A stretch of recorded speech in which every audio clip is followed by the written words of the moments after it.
Good morning, good afternoon, good evening. I really have no idea these days. Although I cannot wait to get back to face-to-face SEB meetings, I am quite honored to be presenting this particular virtual session.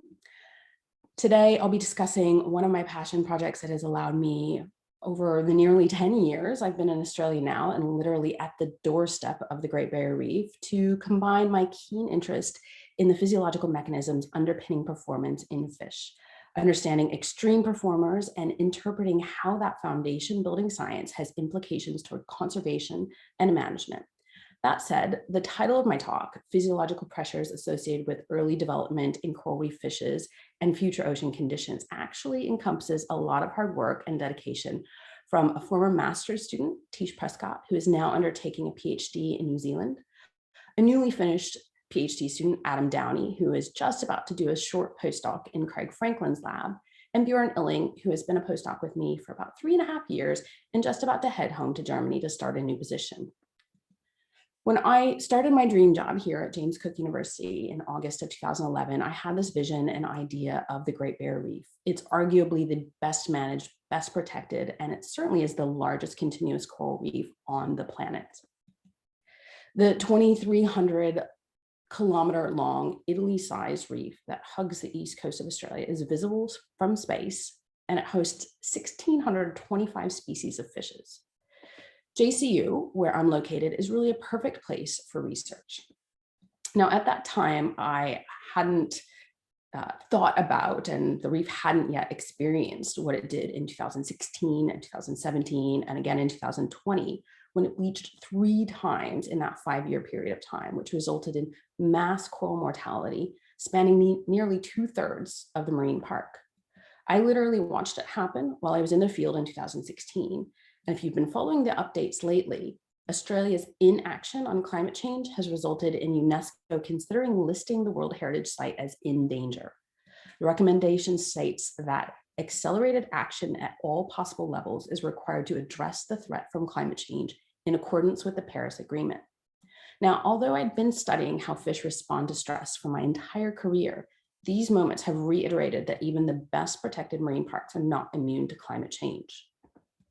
So for coral reef fishes, it is the early life stages that are thought to be most vulnerable to environmental stress, owing to rudimentary organs and underdeveloped physiological systems. Here are 2 of the species we study the most in my lab. Direct developer on top here, the Spiny-chromis, Acanthochromis polyacanthus, and below the cinnamon anemone fish, Amphiprion melanopus, that spends several weeks post-hatch in the pelagic prior to settling onto a reef. Indeed, we've been particularly interested in the early developmental stages of coral reef fishes, given the challenges they face environmentally, especially in light of climate change, as well as due to their life history strategies. Some of the evidence that initially inspired my team was that hatchlings of most coral reef fishes spend weeks to months in the pelagic before settling onto sometimes natal coral reefs upon metamorphosis. Late-stage larval coral reef fishes are capable of swimming at high speeds, exceeding 40 centimeters per second. Coral reef fish larvae pre-metamorphosis also have the highest oxygen uptake rates during activity of any other teleost fish species, suggesting that reef fish larvae are energy-efficient swimmers. But then, upon settlement or metamorphosis, coral reef fishes shift to becoming among some of the most hypoxia-tolerant, which is important when the corals and other benthic organisms shift between photosynthesis by day to respiration at night, which creates nighttime hypoxic conditions within the reef matrix. But until recently, we really didn't know much about the early development and physiological milestones in coral reef fishes, which of course is key to understanding how they cope with environmental stress. For her master's thesis, Tish started with the gills, given their importance to the aforementioned traits. But we first needed to build a foundation knowledge base. And so Tish tracked the developmental milestones related to these key physiological traits and the morphological changes that happen to support these processes in 2 species of coral reef fishes. She also thought about this in terms of the oxygen hypothesis versus the ionoregulatory hypothesis. The first was proposed by August Crowe in 1941. During early development, fish embryos and larvae absorb oxygen across the skin and yolk directly into their tissues or the plasma. However, this mode of oxygen uptake becomes less sustainable as the surface area to volume ratio of the embryos decline with growth. The oxygen hypothesis argues that the gills develop to meet the oxygen demands of the fish when cutaneous surfaces become unsustainable. The ionoregulatory hypothesis, however, suggests that the first function of fish gills is for ion transport to achieve acid-base, ion, water, and ammonia regulation. In short, we wanted to know, do the gills in coral reef fishes first develop to serve one purpose more importantly and urgently over the other? And how does that relate to their life history and habitat? Now, in both species, we found rapid development early in the embryonic phase. We see a heartbeat in both species only 2 days post-fertilization and blood flow at 3 days post-fertilization.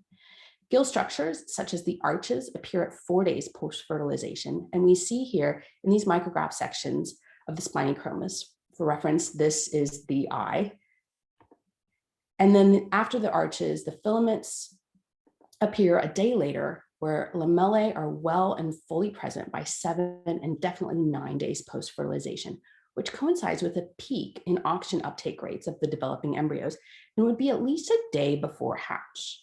Moreover, embryonic gills resemble miniature versions of juvenile or adult fish gills and appear faster than in any other species investigated to date, even at similar temperatures. So what are these gills doing so early? We don't think they are being used for oxygen uptake, at least not until after hatch. We treated a group of each species with either control seawater or phenylhydrazine, which destroys hemoglobin indirectly by oxidizing the heme group, causing Heinz body formation, and thus ultimately decreases the blood's capacity for oxygen binding and transport. Now, regardless of developmental age and species, as you can see in the 2-panel graph here, phenylhydrazine had no effects on oxygen uptake rates or MO2, as we represent on the y-axis. In these videos, what you can notice is the top panel, beautiful red blood pulsing through the body, but the blood is almost yellowish in the bottom panel, indicating that the effects of phenylhydrazine were seen in these embryos. What I will point out, and what is quite interesting, is that in both species, upon hatch, phenylhydrazine treatment resulted in 100% mortality. And this suggests that the hemoglobin becomes crucial for oxygen transport at that moment. But again, what is going on with the gills pre-hatch? So we used immunocytochemistry to determine the location of ionoregulatory cells via sodium potassium ATPase immunoreactivity, and that's represented here by the fluorescent green. We found that ionoregulatory cells appear on the gill filaments 3 to 4 days post-fertilization, and they increase in density while disappearing or shrinking from the cutaneous locations up until hatch. Our findings suggest that ionoregulatory tissue and ionocytes appear prior to respiratory tissue formation and before respiration depends on the gills, suggesting that the gills may initially function for ionoregulatory processes in these two species and perhaps in coral reef fishes in general. Now, understanding whether the gills form primarily for respiratory or ionoregulatory purposes is crucial to identifying the processes that are driving evolution and development of fishes. Through her master's work, Tish was able to outline a critical developmental window in 2 coral reef fish species, perhaps one that may be common for other coral reef fish species. This developmental window may therefore be an appropriate target for future investigations, in particular when identifying potential mismatches between environmental pressures and the pace at which these key respiratory and ionoregulatory systems develop. So rapid gill development in damselfishes, when compared to most of the previously investigated fishes, may reflect preparations for a high performance, challenging lifestyle on tropical reefs, which is now what Dr. Adam Downey investigated for his PhD with my team.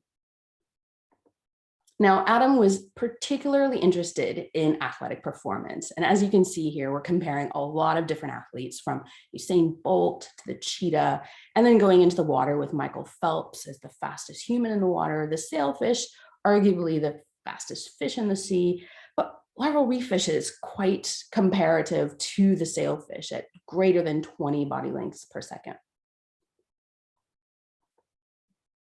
First, Adam wanted to link the ontogenetic development of swimming performance in early life stages in marine fishes, particularly the anatomical and the physiological processes around the muscles and gills with both the experimental methodologies used and the environmental stressors that have been tested. To do this, we analyzed data from 156 research papers that are relevant to swimming performance of marine teleost fish larvae. At hatch, most marine teleost larvae are not fully developed and lack many important structures that are critical for swimming. The caudal fin, the most important structure for horizontal swimming, has not yet been formed, and the gills may or may not be present. Well, we know in coral reef fishes they are. The muscles are undifferentiated as well. This simple form, known as the preflection state, limits swimming capabilities regardless of climatic region or taxonomic group. Without a properly formed caudal fin, most larvae use high amplitude body undulations to swim, which can be energetically expensive, requiring up to 80% of a larval fish's energy budget. Now, a crucial developmental milestone is the flexion of the notochord, a rudimentary support structure for the vertebral column, which forms the caudal fin. This stage, known as post-flexion, marks an increase in swimming competency for marine fish larvae and enables them to effectively overcome the limitations of their hydrodynamic environment. This is when the larvae can effectively influence their own dispersal. Notochord flexion generally occurs in conjunction with gill and muscle development to facilitate oxygen delivery to tissues and increase locomotor output, respectively. Generally, upon gill formation, fish larvae possess high mass-specific oxygen uptake rates compared to adult conspecifics, which is associated with high metabolic rates to support rapid tissue development. However, the body of literature on oxygen consumption rates of marine teleost larvae is sparse, and that's mainly due to the logistics of measuring oxygen uptake rates of small sizes of marine fish larvae. Moreover, approximately 95% of the existing studies have tested only temperate fish species. Then there comes the question of swimming, which also poses logistical constraints. Regardless of taxonomic order, tropical and subtropical fish develop faster and have higher capacity for swimming when compared to temperate fish larvae. Determining the timing of this competency is crucial for improving biophysical dispersal models and assessing connectivity and recruitment scenarios. That said, several methodologies exist to test the swimming performance of marine fish larvae. Such methodologies are helpful for investigating different modes of swimming, but their relevance depends on the tested life stage and the ecological question. For example, preflexion larvae are not competent swimmers, regardless of taxonomy and regardless of climatic region, and they're best swum using routine swimming methods, whereas post-flexion larvae, however, can be tested against continuously increased velocities. I invite you to check out this paper, a revision of the multi-lane swimming chamber and the ins and outs of species-specific sensitivity with respect to swimming protocols, and the importance of automation in improving the accuracy and the repeatability of swimming studies. This was published earlier this year by postdoc Dr. Bjorn Illing. And that said, and going back to one of the first pieces of information that inspired this line of research as a whole with my team, why then, upon metamorphosis, are larval coral reef fishes capable of swimming at such high speeds? Now, latitude and body size are generally considered key drivers of swimming performance for larval marine fishes, but evidence suggests that evolutionary relationships and habitat also may be important. And my team, also led by Adam, took the next segment of this research in that direction. We used a comparative phylogenetic framework, a data synthesis, and a case study approach to investigate how swimming performance differs among the larvae of fish species across latitude and what that might mean for the underlying mechanisms. Now, first off, we compare differences in 3 swimming performance metrics: critical swimming speed, which is pictured here, as well as in situ swimming and endurance swimming among post-flexion larvae, while considering phylogenetic relationships, body shape, and body length.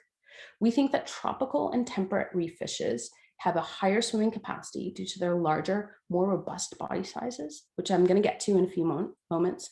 But here, with critical swimming speeds, as you can see, reef fishes, whether temperate or tropical, have a greater eucrit or critical swimming speed across all sizes, as in the left panel, as well as for a standard body size, which is in the right panel.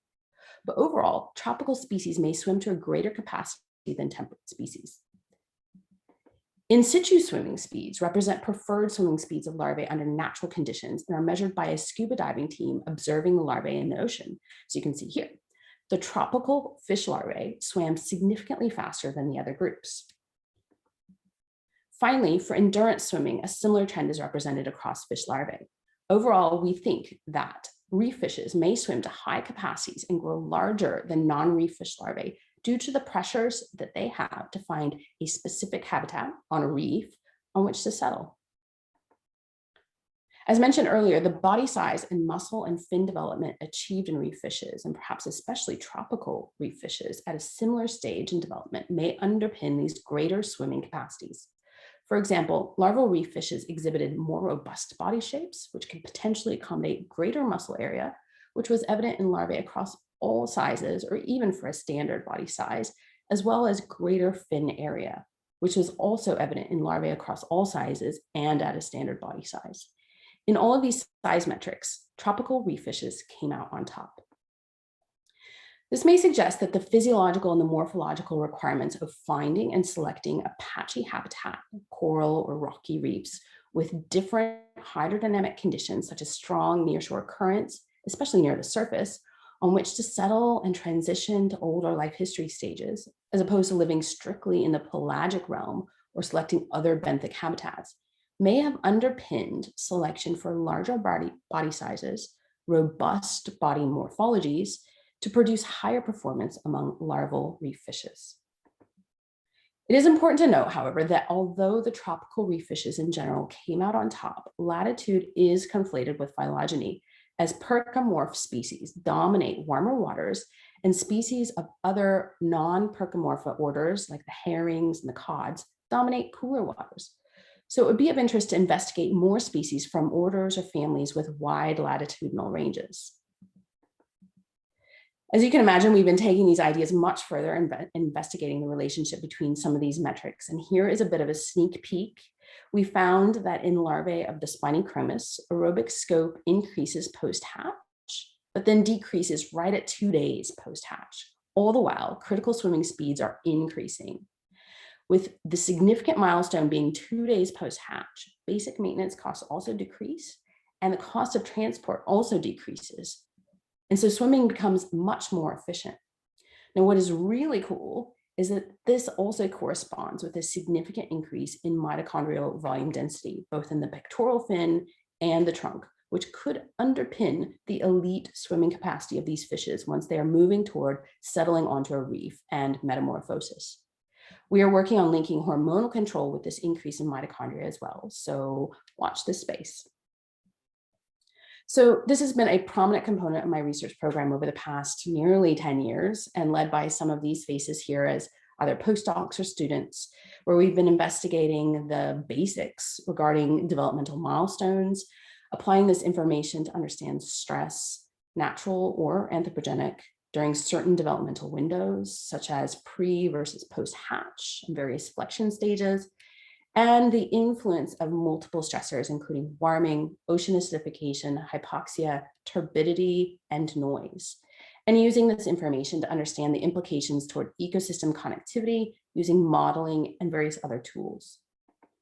Indeed, while I wanted to focus on the foundation that we've been building for this talk, we really are taking an integrative approach to understanding the big picture implications of multiple anthropogenic stressors on what could be the most vulnerable stage of coral reef fishes, and using an array of methods to do this. So what we know is, despite working in beautiful places, even the best protected marine parks and sanctuaries are not immune to climate change. And this is really where we need to be taking the focus of our research. So huge thanks to my amazing team, past and present, who have helped me build this aspect of my research program. And thank you all very much for listening.